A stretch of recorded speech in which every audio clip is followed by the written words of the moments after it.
দোলাটা খুব আনন্দের, আমি উঠটা কিন্তু আনন্দ পাচ্ছে না। কেন? আমি জানি উঠ ফিল করছে দুটো হাতি বসে আছে।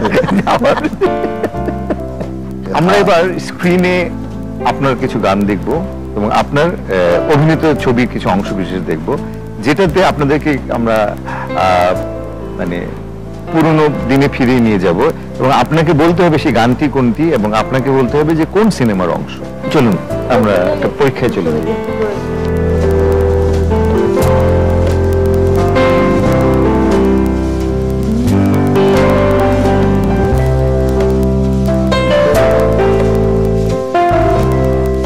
বলুন।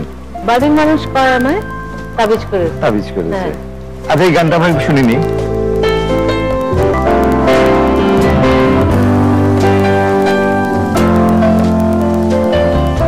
আমরা জানি বহুবার শোনা গান, দেখা গান, তারপর আপনার মুখ থেকে শুনতে আমাদের ভালো লাগবে যে কোন গানটি ছিল এতে। বন্ধু 3 দিন। আপনার কি মনে আছে কত, এই যে দুটো গান দেখানো হলো, কত বছর আগে হতে পারে আনুমানিক? প্রথমটা 76-7 হবে। আচ্ছা, 76-77 মনে হয়, I'm not sure।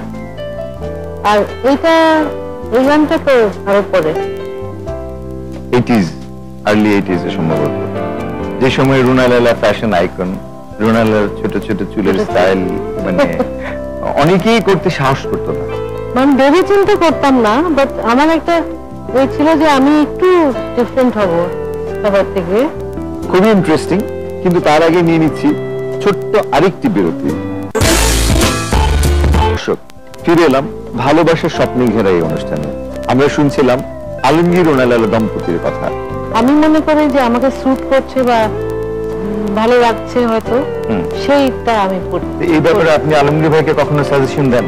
ও তো ভীষণ খুঁতখুঁতে, ওর কাপড় কেনার ব্যাপারে আমি বলবো যে মানে ওর মতন ফাঁসি লোক বোধহয় আমি দেখিনি। আমি কিন্তু দোকানে ঢুকলাম, দেখলাম শাড়ি পছন্দ হলো, নিয়ে নিলাম। ফ্যাশনের ব্যাপারে এবং কাপড় চোপড়ের ব্যাপারে যিনি এত খুঁতখুঁতে, অভিনয়ের ব্যাপারে তিনি কতটা নিখুঁত আমরা একটু পর্দায় দেখি। অভিনয় আমি কখনোই নিখুঁত ছিলাম না।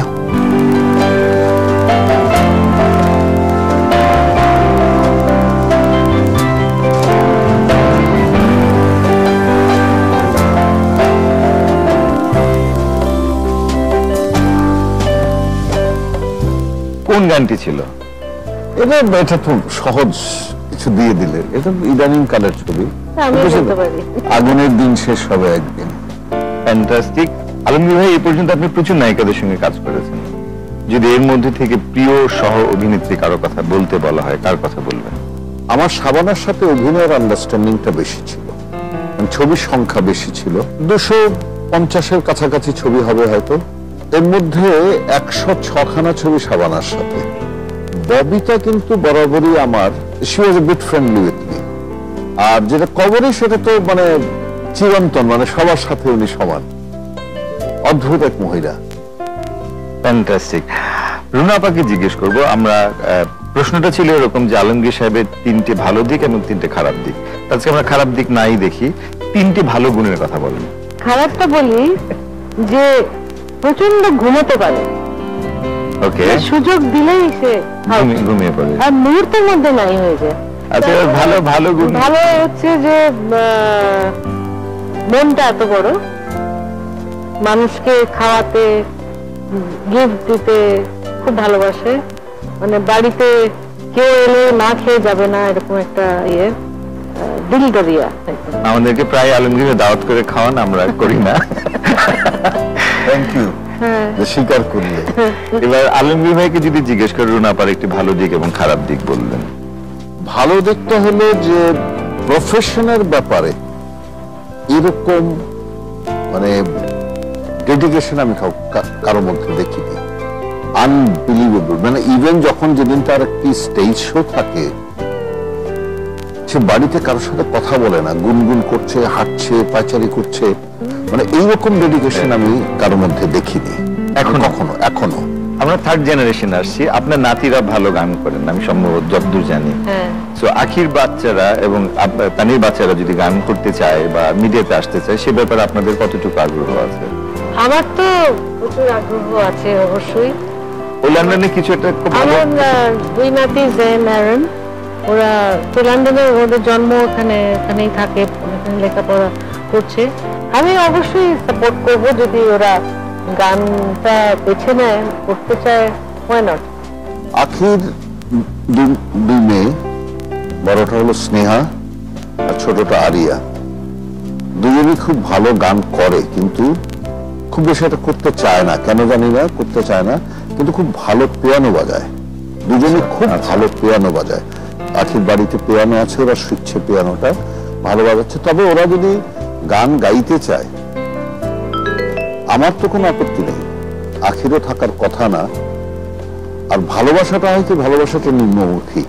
এখন কোথায় আখি, কোথায় তুলতুল, কোথায় আমার ছেলে তাসবে, সমস্ত ভালোবাসা কেন্দ্রবিন্দু কিন্তু এখন নাতি নাতনিরা। আমরা অনুষ্ঠানের একদম শেষের দিকে, আমি শিওর যে আমাদের এই আলোচনা আজকে যারা দেখেছেন কিছুটা হলেও তাদের ঈদের আনন্দ বাড়িয়ে দিয়েছে। তো এবার একটা মানে ভীষণ পরিচিত চ্যাপ্টার, র্যাপিড ফায়ার। এটা হয়তো হ্যাঁ কিন্তু আপনি ঠাস ঠাস ঠাস করে গুলি তো করে দিতে পারেন। আপনি পারেন না, আপনাকে দিয়ে শুরু করি। আপু, প্রশ্ন নাম্বার 1, সকাল না রাত্রি? রাত্রি। পপ না রক? পপ। ফুল না শাড়ি? ফুল। প্রিয় সঙ্গীত শিল্পী সাবিনা ইয়াসমিন না শাহনাজ রহমতুল্লাহ? সাবিনা ইয়াসমিন। এক কথায় ভালোবাসা বলতে যা বুঝেন?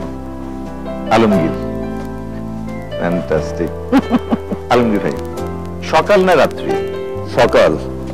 পপ না রক? একটাও না। ঘড়ি না পারফিউম? পারফিউম।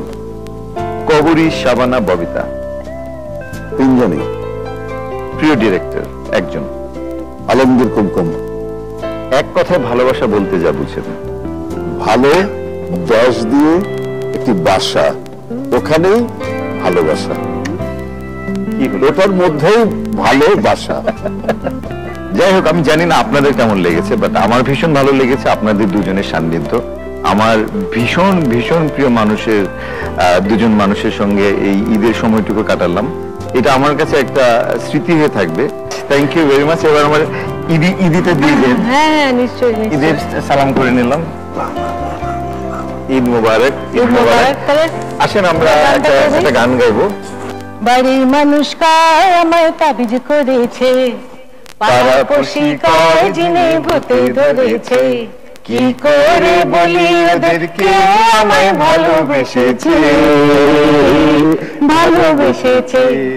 বাড়ির মানুষ কয় আমায় তাবিজ করেছে, পাড়াপড়শি কয় জিনে ভূতে ধরেছে। ঈদ মোবারক। ঈদ মোবারক। ঈদ মোবারক। দর্শক, আপনারা যারা আমাদের এই ভালোবাসার নিয়ে অনুষ্ঠান আজকে দেখলেন, তাদের সবাইকে বলবো আপনারা সবাই ভালোবাসার মানুষকে নিয়ে ভালো থাকবেন এবং ঈদের এই বিশেষ দিনগুলোকে ভালোবাসার মানুষের সঙ্গে এবং যেই মানুষগুলোর জীবনে ভালোবাসা কম তাদেরকে ভালোবাসা বাড়িয়ে দেওয়ার চেষ্টা করবেন। সবাই ভালো থাকবেন, সবাইকে নিয়ে আবার দেখা হবে।